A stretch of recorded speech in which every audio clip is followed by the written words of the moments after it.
এমনিতে বাসায় এত ঝামেলা, এর মধ্যে আমাদের চলে যাওয়াটা আরো জটিল হচ্ছে আপা।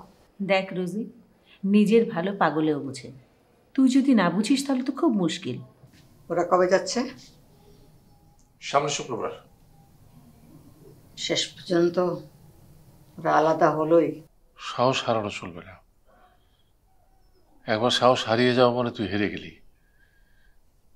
যতক্ষণ তোর বুকের মধ্যে সাহস থাকবে ততক্ষণই তুই জীবিত আছিস, এই কথাটা মনে রাখিস।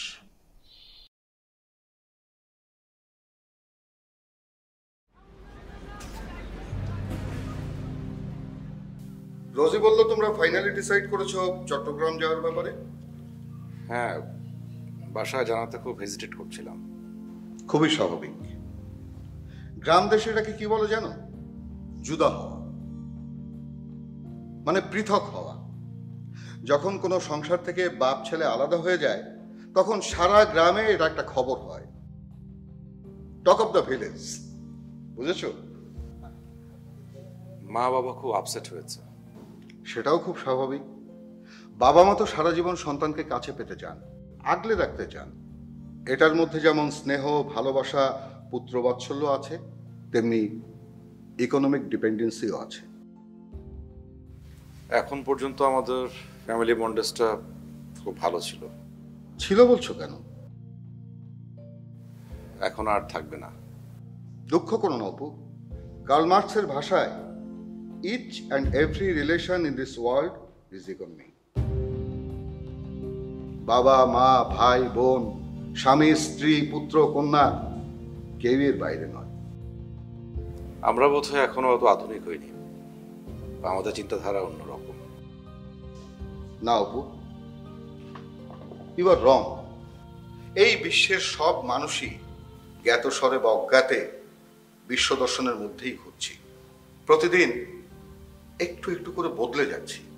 আমাদের ভাবনা, চিন্তা, চাওয়া পাওয়া সবকিছু বদলে যাচ্ছে, ওই ঝর্ণার মতো যে নিত্য পরিবর্তনশীল, চির নতুন।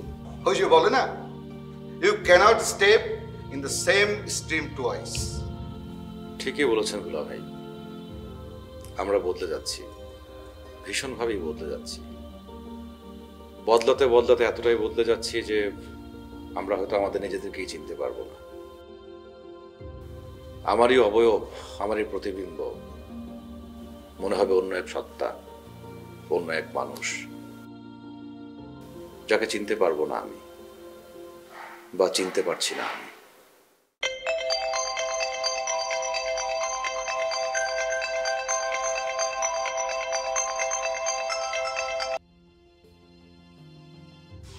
কি হলো, ধরলেন না যে? না, তেমন জরুরি না, পরে কথা বলবো। কফি খাও, ঠান্ডা হয়ে যাচ্ছে।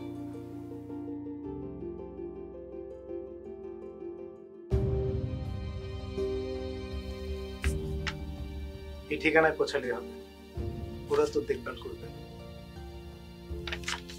ঠিক আছে। আর কোনো অসুবিধা হলে আমাকে ফোন করবে। যখন তখন ঢাকা আসা তোর উচিত হবে না। পূজার কোনো খোঁজ পাওয়া গেল না রে? না, ওর বন্ধু বান্ধব, আত্মীয় স্বজন কেউ কিছু জানে না। পূজা এটা কি করলো?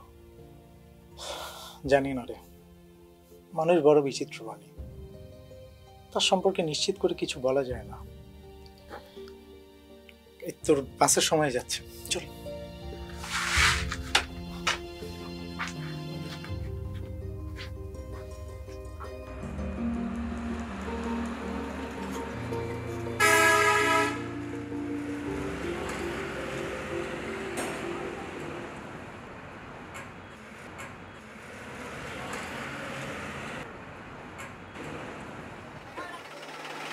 ওই বাসটা চলে আসছে। আসি, আর হয়তো কোনোদিন দেখা নাও হতে পারে। টেনশন করিস না, দেখা হবে। আমি খালাম্মার খোঁজখবর রাখবো, তোকে জানাবো সব কিছু। আর পূজার খোঁজ পেলেও আমি তোকে জানাবো। আমার এখানে কয়েকটা কাপড় আছে, এগুলো রাখ, তোর কাজে লাগবে।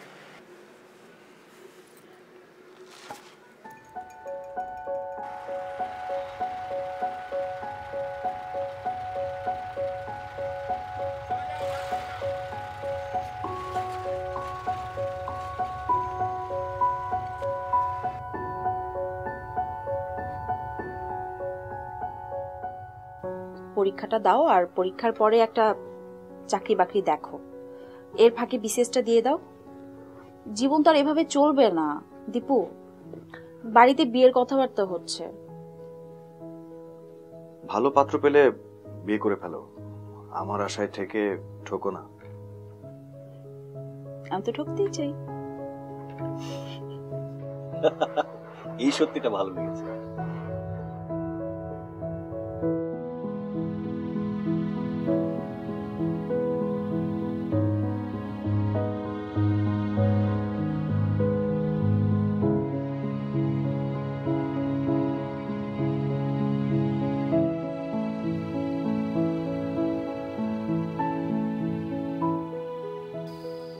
কাল তুমি আমার বাসায় আসবে আমার বাবার সঙ্গে কথা বলতে।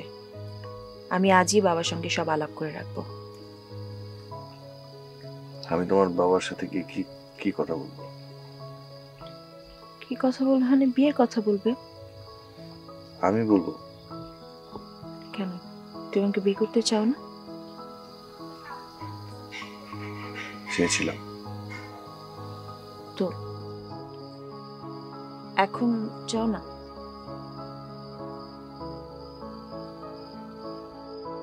চাই। কি করে সম্ভব? মানে রিকশা ডাকো, কাজী অফিসে চলো, বিয়ে করে ফেলি।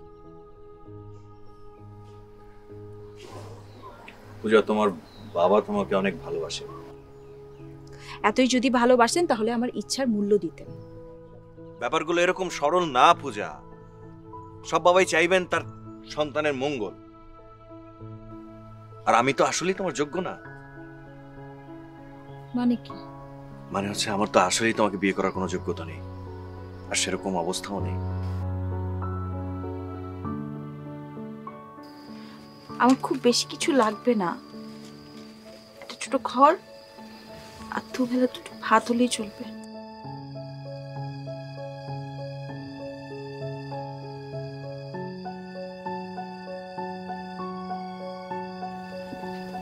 তুমি চলে যাও পূজা, কখনো আমার কাছে এসো না।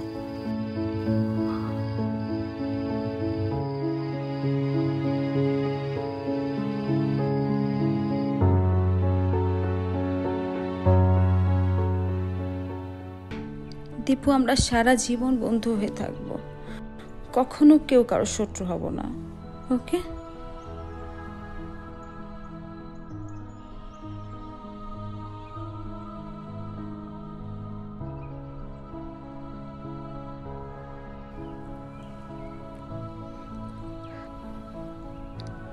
আমি তোমাকে ভালোবাসি দীপু।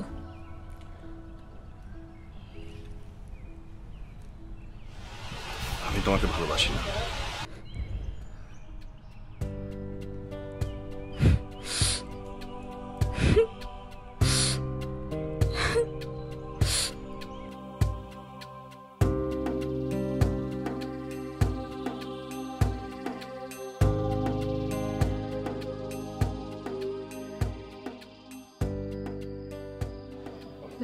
ছেলেটাকে ভালো মতো খেতে দিয়েছিলে তো? হ্যাঁ হ্যাঁ। কত টাকা দিয়েছো? আমার কাছে 3000 টাকা ছিল, সেটা দিয়েছি। রুনাও 1000 টাকা দিয়েছে। কোথায় যাবে ও? আমি জানি না, তবে হায়দার নাকি বলেছে ওর জন্য একটা ব্যবস্থা করে দেবে। আল্লাহ, আমার ছেলেটাকে তুমি রক্ষা করো।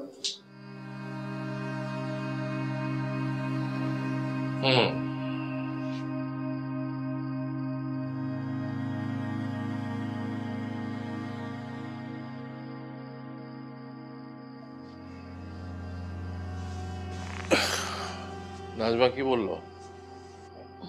বললো রুনাকে ওদের পছন্দ হয়েছে। পাত্র ফিনল্যান্ডে থাকে, ভালো চাকরি করে। কি চাকরি? বললো তো দেশ থেকে মাস্টার্স করে তারপরে ওখানে গিয়ে আইটি ফার্মে বড় চাকরি করে। তো নাজমাকে বলো একটু ভালো করে খোঁজ খবরটা নিতে। বলেছি নেবে, সবকিছু ঠিকঠাক থাকলে তাড়াতাড়ি বিয়েটা দিতে চাই। ওরা কি এই শুক্রবারেই যাচ্ছে? সেরকমই তো বললো। আর তো মাত্র 2 দিন। কিছুই করার নেই, এটাই দুনিয়ার নিয়ম। ছেলেপেলে বড় হয়ে গেলে দূরে চলে যাবে, সেটা মেনে নিতে হবে। আসলে রোকেয়া, পৃথিবীটা তো নশ্বর, জীবন ক্ষণস্থায়ী, সম্পর্ক, আবেগ, সবকিছুই ক্ষণস্থায়ী, সেটা মেনে নিতেই হবে।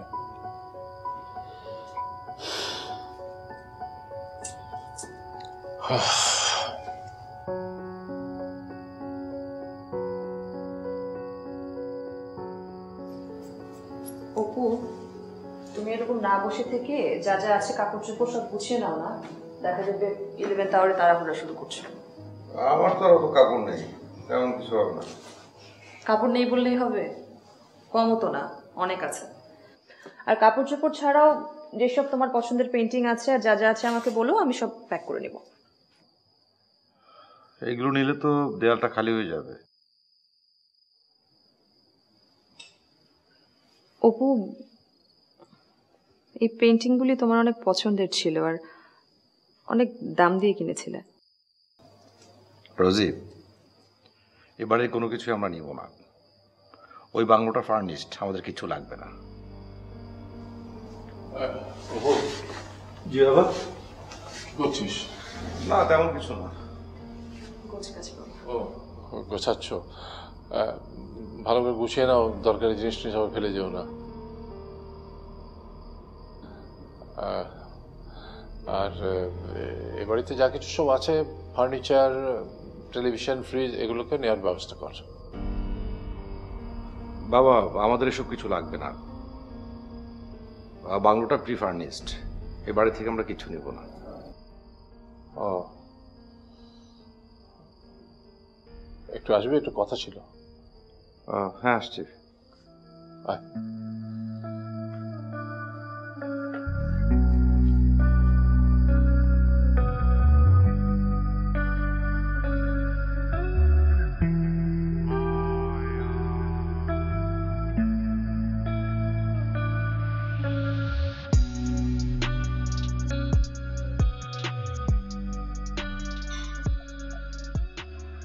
তাহলে শুক্রবারে যাচ্ছিস? হ্যাঁ বাবা। মানে ওই কিভাবে কি হবে কিছু ভেবেছিস? এই তো বাবা, হয়ে যাবে। তা এখানকার বাড়ি ভাড়া, সংসার খরচ আছে, অবশ্য আমার পেনশনও আছে, তবু আমি টাকা পাঠাবো বাবা। দু জায়গায় দুটো সংসার মেনটেন করা তোর উপর অনেকটা প্রেশার চাপিয়ে দিচ্ছি, তাই না? আর ভাবছি একটা ছোট বাসা নিয়ে উঠে যাব। খুব শীঘ্র তো রুনার বিয়ে হয়ে যাবে, ও চলে যাবে, তখন আমরা 3 জন। আর দীপু তো একটা ছোট বাসা নিয়ে আমরা উঠে যাব। এত বড় বাসা তো আমাদের দরকার হবে না। বাবা সময় বলে দেবে কখন কি হবে, কি করতে হবে। ঠিকই বলেছিস, সময় হচ্ছে সবচেয়ে বড় নিয়ামক। তাছাড়া রুনার বিয়ের বিষয়টা ফাইনাল হয়ে গেল তো সেখানেও টাকা পয়সার ব্যাপার আছে। বিয়েতে তো টাকা লাগবেই, আজকাল বিয়েতে অনেক খরচ। অবশ্য ওরা বলেছে ওরা কিছু নেবে না, বলেছে শুধু মেয়ে সাজিয়ে দিলেই হবে। আর বিয়ের পরে তো ওকে নিয়ে ফিনল্যান্ডে চলে যাবে, তো ফার্নিচার টার্নিচারের ব্যাপারও থাকছে না। দেখো যেটা ভালো হয়। হ্যাঁ, আর একটা ব্যাপার। কি বাবা? দীপু এসেছিল। কখন?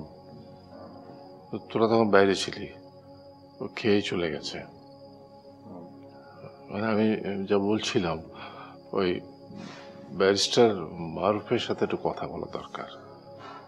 আফিফেরা তো কেসটা তুলে নিচ্ছে, এখন একটু ব্যারিস্টারের সাথে একটা নেগোসিয়েট করলে ভালো হতো না? সে নেগোসিয়েশন করবে কেন? করবে, কারণ দীপু তো নির্দোষ। বাবা সেটা তো আমরা জানি, সে তো এটা মানবে না। না, কিন্তু তুই একটু কথা বল না, কথা বলে দেখ। আচ্ছা ঠিক আছে, কথা বলে দেখি, কিন্তু মানে সে এত সহজে মানবে বলে মনে হয় না। তখন মনে হয় একবার বলা দরকার। তুই বাবা যাওয়ার আগে একবার তার সাথে কথা বল।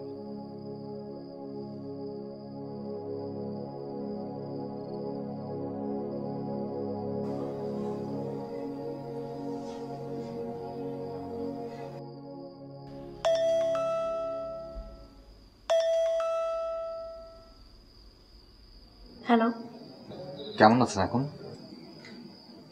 ভালো আছি। কি করছেন? পড়ছিলাম। ও, আমি কি বিরক্ত করলাম? না না, বিরক্ত করছেন না। আপনি আমার জন্য অনেক করেছেন, আমি আপনার কাছে ঋণী। না না, ঋণী হবেন কেন?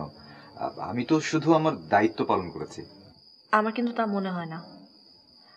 আপনি আপনার দায়িত্বের বাইরেও অনেক করেছেন, এখনো করছেন।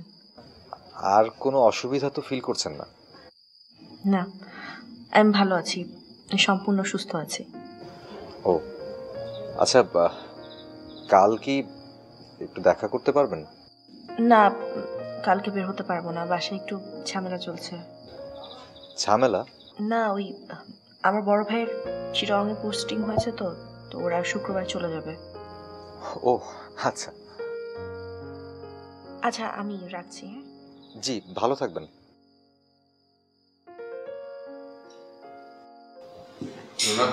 বাবা, কার সাথে কথা বলছিস? ডাক্তার আরিফ। কোনো সমস্যা হচ্ছে? না না, এমনি উনি ফোন করেছিল, খোঁজ খবর নিল। ছেলেটা খুব ভালো, তাই রে? কি জানি, ভালো আর খারাপ তো একসাথে জড়াজড়ি করে থাকে, বোঝা যায় না। না মানে বলছিলাম, দীপুটা আসলে একবেলার জন্যে, অপু চলে যাবে শুক্রবার, তোর বিয়ে হয়ে গেলে তুই চলে যাবি। আমি তো এখন আছি তোমাদের সাথে। তোর মা তোর বিয়ের কথা বলছে, নাজমা তোর বিয়ে ঠিক করছে। বাবা, আমি এখন বিয়ে করতে চাই না। আমিও তো চাইনি রে মা, কিন্তু উপায় তো নেই। ওপরে চলে যাচ্ছে, দীপু একলা একলা ঘুরে বেড়াচ্ছে, আমরা দুই বুড়ো বুড়ি, সংসারটা কিভাবে চলবে কিছু বুঝতে পারছি না। এই জন্যই বলছিলাম তোর বিয়েটা হয়ে যাওয়া দরকার। বাবা, তুমি একটু মাকে বুঝিয়ে বলো না, আমি এখন বিয়ে করতে চাই না। একসময় তো আমি জোর দিয়ে তোর বিয়ের কথা বলেছিলাম, কিন্তু এখন তো আর সেটা আমি আর পারছি না। আসলে যেটা হয়ে গেছে, এরপরে তো আমারও আর কিছু বলার মুখ নেই। আমি তোমাদের কাছে একটা বোঝা হয়ে গেছি।